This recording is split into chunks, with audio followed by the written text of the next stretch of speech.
Now that I've got the bed assembled and tested that it extends and goes back again, I now need to build a little cabinet over here to house some storage and also the cooker. It'll also be the support for the bed when it's extended, so it's got to work just right.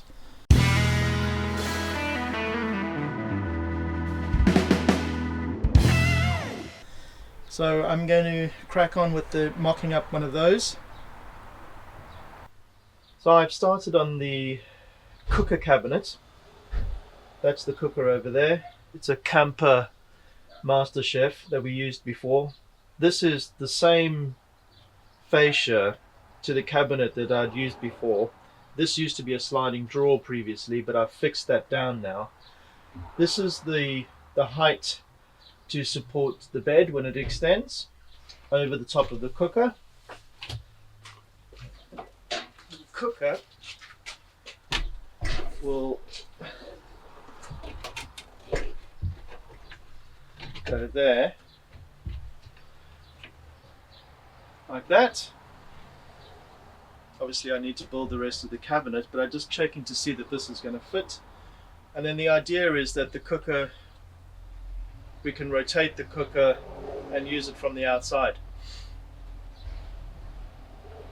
So yeah, that fits perfectly, which I'm glad about. This closes. So all good. So once I'd mocked up what I needed for the cooker cabinet, I transferred the dimensions and the style onto a new piece of 12mm plywood and then cut out the apertures with my new router.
And there is the cooker cabinet installed.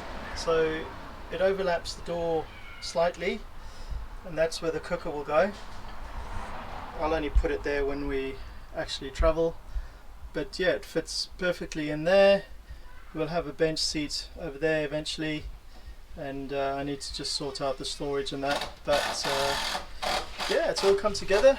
The worktop is in place, and so is the sink. Excuse the nonsense. I need to plumb it in still, and then below that we have both the fridge and the porta potty. So everything is in place, everything fits. So I think it's time to get a cold beer and maybe go for a swim in the sea. If you like this video, give it a thumbs up, subscribe to the channel, stick around for the next video. Thanks for watching, happy days.